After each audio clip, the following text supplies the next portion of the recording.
2 de setembro. Avançar pela fé. Assim fala o Senhor dos Exércitos. Este povo diz: não veio ainda o tempo em que a casa do Senhor deve ser edificada. Ageu 1, verso 2. Participei de uma reunião na qual se discutia se a igreja devia permitir que uma das unidades saísse a estabelecer a obra num lugar novo. Alguém achava que não, e o argumento era que não havia dinheiro para construir uma nova capela. Os irmãos poderão reunir-se hoje e amanhã numa casa, e depois? Esse irmão até citou as palavras de Cristo quando disse que um construtor, antes de construir, primeiro se assenta e faz os cálculos. A igreja está correndo um sério perigo quando avança e avança, sem ter dinheiro para construir. Temos que avançar de acordo com as nossas possibilidades, ou então teremos que sofrer por nossa imprevisão, disse para terminar sua argumentação. Aquela pessoa estava correta, do ponto de vista humano. Planta por planta, orçamento por orçamento. Não era lógico permitir que um grupo de irmãos partisse para abrir uma nova congregação sem um orçamento para a construção de um novo templo. Mas, quando é que chega o momento de avançar? O verso de hoje traz um desabafo divino.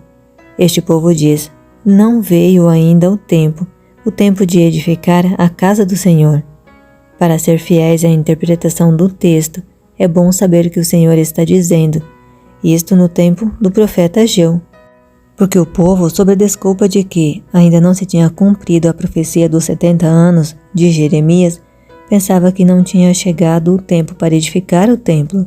A profecia dos 70 anos do cativeiro, que teve início com a destruição do templo em 586, terminaria em 518, e o povo argumentava que as dificuldades que tinham encontrado repetidas vezes na reedificação do templo era uma reprovação de Deus por sua precipitação. Nada que vale a pena nesta vida se faz sem enfrentar dificuldades. O povo, no tempo de Ageu, é uma amostra de como se pode usar até uma profecia para mostrar que devemos avançar, só se houver orçamentos que respaldem nossa marcha. Diz Ellen White, os israelitas não tinham uma verdadeira escusa para abandonar seu trabalho no templo. Quando surgiram as dificuldades mais sérias, é que deviam ter perseverado. Mas foram movidos pelo desejo egoísta de evitar o perigo, despertando a oposição de seus inimigos. Não tinham fé, vacilaram sem atrever-se a avançar pela fé nas providências com que Deus lhes abriria o caminho, porque não podiam ver o fim desde o princípio.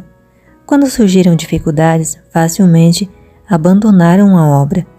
A história repetir-se-á. Haverá fracassos religiosos porque os homens não têm fé.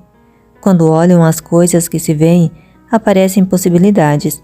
Sua obra avançará só quando seus servos avançarem pela fé. Comentário Bíblico Adventista, volume 4, página 1197. Que o Espírito de Deus ilumine nosso entendimento para aplicar esta mensagem a todos os aspectos de nossa vida. Bom dia, Deus te abençoe.